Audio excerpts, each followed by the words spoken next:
بسم اللہ الرحمن الرحیم۔ السلام علیکم دوستو، دنیا بھر کی خبروں میں آج آپ سنیں گے، لیکن اس سے پہلے اگر ہو سکے تو لائک، سبسکرائب اور بیل آئیکن کا بٹن ضرور دبا لیں۔ شکریہ۔ کارا باغ پر اقوام متحدہ کی تحقیقات کا اعلان۔ تیز رفتار ٹرین پٹری سے اتر کر ہوا میں معلق ہو گئی۔ کان کی صفائی کے لیے استعمال کیے جانے والے کچھ غلط طریقے۔ پی ڈی ایم کا 13 دسمبر کو مینار پاکستان پر ضرور جلسہ ہوگا، رانا ثناء اللہ۔ امریکی صدارتی انتخاب میں صدر ٹرمپ جیتیں یا جو بائیڈن کوئی فرق نہیں پڑتا، روحانی پیشوا آیت اللہ خامنائی۔ امریکہ میں کون اگلا صدر ہوگا، پولنگ کا عمل ختم ہونے کو۔ بلڈ پریشر کے بارے میں پائی جانے والی چند غلط فہمیاں۔ اقوام متحدہ نے کارا باغ میں کی تحقیقات کا اعلان کر دیا ہے۔ اقوام متحدہ نے اپنے ایک بیان میں کہا ہے کہ معاملے پر آذربائیجان اور آرمینیا کے درمیان جاری لڑائی میں معصوم شہریوں کو نشانہ بنایا گیا، جس سے بڑے پیمانے پر شہری جاں بحق ہوئے ہیں۔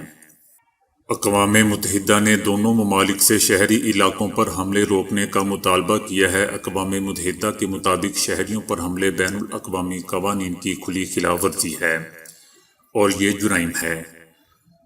اب تک دوستو آرمینیا آذربائیجان کے شہری علاقوں پر 3 بار حملہ کر چکا ہے، جس میں اب تک 91 شہری مارے گئے ہیں۔ مارے جانے والوں میں 11 بچے اور 27 خواتین بھی شامل ہیں۔ اس کے علاوہ آذربائیجان کے 400 شہری بھی زخمی ہوئے ہیں۔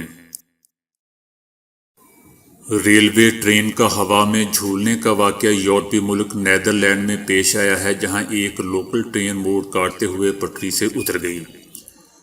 ٹرین پٹری سے اتری تو تیز رفتاری کے باعث جنگلہ توڑ کر پل کے پار ہو گئی، تاہم خوش قسمتی سے نیچے نہیں گری، کیونکہ پل کے ساتھ ویل مچھلی کی دم کے 2 ہیکل مجسمے نے اسے گرنے سے بچا لیا۔ مجسمے کے 10 میٹر نیچے سائیکل ٹریک ہے، جہاں لوگ سائیکلنگ کر رہے تھے۔ اگر ٹرین نیچے گر جاتی تو بے تحاشا جانی نقصان کا سامنا کرنا پڑتا۔ ریسکیو اہلکاروں کا کہنا ہے کہ ٹرین ڈرائیور نے ٹرین کے پٹری سے اترتے ہی چھلانگ لگا دی تھی، جس کے باعث اسے ہاسپٹل میں طبی امداد مہیا کی جا رہی ہے۔ دوستو کان کے اندر قدرتی طور پر ایسے مومی مادے موجود ہوتے ہیں جو کہ بیرونی اشیاء کو کان میں داخل ہونے سے نہ صرف روکتے ہیں بلکہ کان کے اندرونی پردوں کی بھی حفاظت کرتے ہیں۔ اس کے اندر کسی بھی خرابی کا نتیجہ ایک جانب تو سماعت کے زائل ہونے کی صورت میں نکل سکتا ہے، تو دوسری جانب انسان کو شدید ترین چکر آنے بھی شروع ہو سکتے ہیں۔ امریکہ کے ایکون اسکول آف میڈیسن کے آنکھ، کان اور گلے کے ماہر پروفیسر ڈاکٹر بوریس کے مطابق غیر محفوظ طریقے سے کانوں کی صفائی سے اس کے اندر کے پردے اور اندرونی ہڈیوں کو شدید نقصان پہنچ سکتا ہے، اور اس سے کان کے اندرونی حصوں میں شدید انفیکشن ہو سکتا ہے، جس سے شدید چکر آ سکتے ہیں۔ اس کے علاوہ سماعت کے زائل ہونے کا بھی خطرہ ہوتا ہے۔ بعض صفائی پسند لوگ جسم کے دوسرے حصوں کی صفائی کی طرح روزانہ کانوں کی صفائی کسی نہ کسی ذریعے سے کرنا شروع کر دیتے ہیں، مگر اس طریقے سے وہ کان میں موجود سیرومن نامی کیمیائی مادے کو بھی نکال دیتے ہیں، جو قدرتی طور پر کان کے پردوں کی حفاظت کے لیے موجود ہوتا ہے اور کان میں کسی بھی انفیکشن کی روک تھام کرتا ہے، جس کی وجہ سے کان میں انفیکشن ہونے کے امکانات بڑھ جاتے ہیں۔ بعض افراد ہر نوکدار چیز کان میں ڈال کر اس کی صفائی شروع کر دیتے ہیں، اور ایسا کرتے ہوئے ان کی یہ سوچ ہوتی ہے کہ وہ بہت باریک بینی اور نزاکت سے کان کی صفائی کر رہے ہیں، مگر حقیقت میں اس طریقے سے وہ کان کے نازک حصوں کو نقصان پہنچانے کا باعث بن رہے ہوتے ہیں، اور اس سے نازک پردے میں سوراخ بھی ہو سکتا ہے اور ہمیشہ کے لیے ان کی سماعت ضائع بھی ہو سکتی ہے۔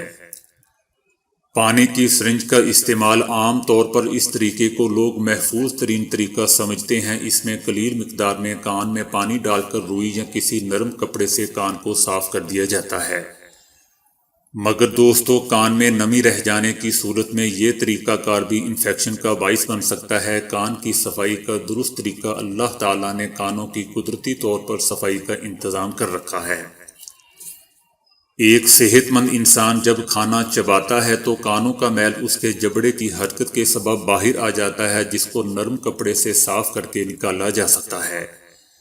اس کے علاوہ کانوں کی صفائی کے لیے ہر 6 مہینے کے بعد اپنے ڈاکٹر کو دکھانا بھی مفید ثابت ہوتا ہے، اور باقاعدہ کسی ماہر سے کان کی صفائی محفوظ ثابت ہوتی ہے۔ رانا ثناء اللہ نے کہا ہے کہ 13 دسمبر کو پی ڈی ایم کا جلسہ مینار پاکستان پر ہوگا۔ یہ جلسہ موجودہ حکومت کے خلاف ریفرنڈم ہوگا۔ 13 دسمبر کو ثابت ہوگا کہ لاہور جاگ اٹھا ہے، اس کے بعد پورا پاکستان جاگے گا۔ رانا ثناء اللہ کا کہنا تھا کہ پارلیمنٹ حملہ کیس میں استغاثہ نے عمران خان کو غلط بری کروایا۔ استغاثہ سے پوچھا جائے کہ 6 سال لوگوں کا وقت کیوں ضائع کیا گیا۔ چیف جسٹس پاکستان اس معاملے کا نوٹس لیں۔ رانا ثناء اللہ نے مزید کہا کہ نواز شریف لندن میں اپنے علاج میں مصروف ہیں اور حکمران ٹولے کا بھی علاج کر رہے ہیں۔ نواز شریف دونوں علاج کے بعد وطن واپس آئیں گے۔ رانا ثناء اللہ نے کہا کہ اسلام آباد رخ کرنے کا فیصلہ پی ڈی ایم قیادت ہی کرے گی۔ انشاءاللہ اسلام آباد کا رخ ضرور ہوگا۔ رانا ثناء اللہ کا کہنا تھا کہ وزیر اعظم عمران خان نے کہا تھا کہ وہ 10 لاکھ لوگ لے کر اسلام آباد داخل ہوں گے۔ اگر وہ 5 لاکھ افراد بھی لے جاتے تو شاید کامیاب ہو جاتے۔ پی ڈی ایم کے قافلے میں شامل افراد کی تعداد 10 لاکھ سے زیادہ ہوگی۔ ایران کے روحانی پیشوا آیت اللہ خامنائی نے کہا ہے کہ امریکی صدارتی انتخاب میں صدر ٹرمپ جیتیں یا جو بائیڈن کی فتح ہو، ہمیں کوئی فرق نہیں پڑتا۔ ان کا کہنا تھا کہ کیونکہ موجودہ دباؤ سے بڑھ کر مزید دباؤ نہیں ڈالا جا سکتا۔ آیت اللہ خامنائی نے ٹیلی ویژن پر قوم سے خطاب کرتے ہوئے صدر ٹرمپ کے 1979 میں ایران کی جانب سے امریکی سفارت خانے کو یرغمال بنانے کی بنیاد پر موجودہ صدارتی انتخاب میں مداخلت کے الزام کو مضحکہ خیز قرار دیتے ہوئے کہا کہ صدر ٹرمپ کا دعویٰ بے بنیاد ہے اور جھوٹ پر مبنی ہے۔ آیت اللہ خامنائی نے مزید کہا کہ کہا جا رہا ہے کہ صدارتی انتخاب میں ریکارڈ دھاندلی ہو رہی ہے، اور یہ وہ کہہ رہا ہے جس کی صدارت میں الیکشن ہو رہے ہیں، یعنی صدر ٹرمپ۔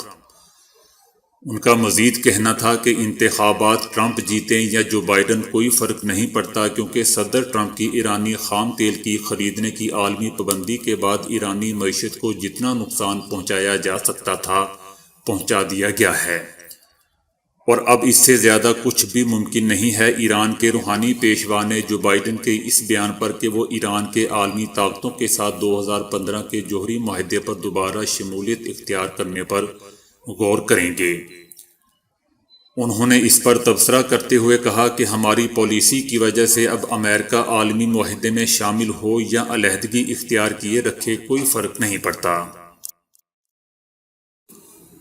امریکہ میں نئے صدر کے انتخاب کے لیے پولنگ کا عمل تقریباً ختم ہونے والا ہے۔ اگرچہ منگل باضابطہ طور پر صدر کے الیکشن کا دن ہے، لیکن در حقیقت امریکی کئی ہفتوں سے ووٹ ڈال رہے ہیں۔ کورونا بچاؤ اور حفاظت کے پیش نظر تقریباً 10 کروڑ ووٹرز پہلے ہی اپنا حق رائے دہی استعمال کر چکے ہیں۔ اس الیکشن کو صدر ٹرمپ کی 4 سالہ دور صدارت کے حوالے سے ایک ریفرنڈم بھی قرار دیا جا رہا ہے۔ ہائی بلڈ پریشر ایک خطرناک مرض ہے جس میں شریانوں میں بہتے خون کا دباؤ بڑھ جاتا ہے اور دل کو معمول سے زیادہ کام کرنا پڑتا ہے۔ ہائی بلڈ پریشر یا لو بلڈ پریشر دونوں ہی انسانی جسم کی صحت کے لیے نقصان دہ ہو سکتے ہیں۔ ہائی بلڈ پریشر، جسے ہائپر ٹینشن بھی کہا جاتا ہے، انسان کے دل سے متعلق مختلف بیماریوں کے لیے خطرناک ثابت ہو سکتا ہے، جبکہ لو بلڈ پریشر چکر آنے کا سبب بن سکتا ہے جو انسان کے دل کی صحت کو متاثر کر سکتا ہے۔ ہم میں سے بہت سے لوگ بلڈ پریشر کے کم یا زیادہ ہونے کی اصل وجوہات سے واقف نہیں ہوتے، جس کی وجہ سے اس حوالے سے پائی جانے والی کچھ غلط فہمیاں ہیں۔ روزمرہ زندگی میں بہت سے لوگ بلڈ پریشر میں اتار چڑھاؤ کو نظر انداز کر دیتے ہیں اور اس کا مکمل ریکارڈ رکھنا بھی ضروری نہیں سمجھتے، جبکہ یہ معمولی تبدیلیاں نقصان دہ ثابت ہو سکتی ہیں۔ ہائی بلڈ پریشر کی زیادہ شکایت کسی سنگین بیماری کا اندیشہ بھی ہو سکتی ہے۔ جبکہ لو بلڈ پریشر کے ساتھ معمول کے کام سر انجام دینا مشکل ہو سکتا ہے، اس لیے بلڈ پریشر کا باقاعدگی سے ریکارڈ رکھنا ضروری ہے تاکہ کسی بھی تبدیلی کی صورت میں فوراً ڈاکٹر سے رابطہ کیا جا سکے۔ بلڈ پریشر کا مکمل ریکارڈ نہ رکھنا دل کی بہت سی بیماریوں کا سبب بھی بن سکتا ہے۔ ہائی بلڈ پریشر کا شکار افراد میں سے اکثر اس بات پر یقین کرتے ہیں کہ اسے کنٹرول نہیں کیا جا سکتا، جبکہ ایسا نہیں ہے۔ اچھی غذا، صحت مند طرز زندگی اور ڈاکٹر کی ہدایات ہر عمل کرنے سے ہائی بلڈ پریشر کا مؤثر طریقے سے علاج کیا جا سکتا ہے۔ باقاعدگی سے ورزش کرنے، صحت مند غذا کا استعمال، غصے پر قابو رکھنے سے بلڈ پریشر کی تعداد کو کنٹرول رکھنے میں مدد مل سکتی ہے۔ نمک کم کرنے سے ہائی بلڈ پریشر ٹھیک ہو سکتا ہے۔ نمک کا بے جا استعمال نہ صرف بلڈ پریشر بلکہ گردوں کے لیے بھی نقصان دہ ہے۔ اکثر لوگ بلڈ پریشر کنٹرول ہونے کے فوراً بعد ادویات کو چھوڑ دیتے ہیں، جبکہ ڈاکٹر کے مشورے اور ہدایات کے بغیر ایسا کرنے سے نقصان بھی ہو سکتا ہے۔ لہٰذا جب تک ہائی بلڈ پریشر مکمل طور پر کنٹرول نہ ہو، تمام تر ہدایات پر عمل کو یقینی بنانا ضروری ہے۔ تو دوستو، آج کے لیے اتنا ہی۔ ویڈیو کو لائک اور شیئر کرنے کا بہت بہت شکریہ۔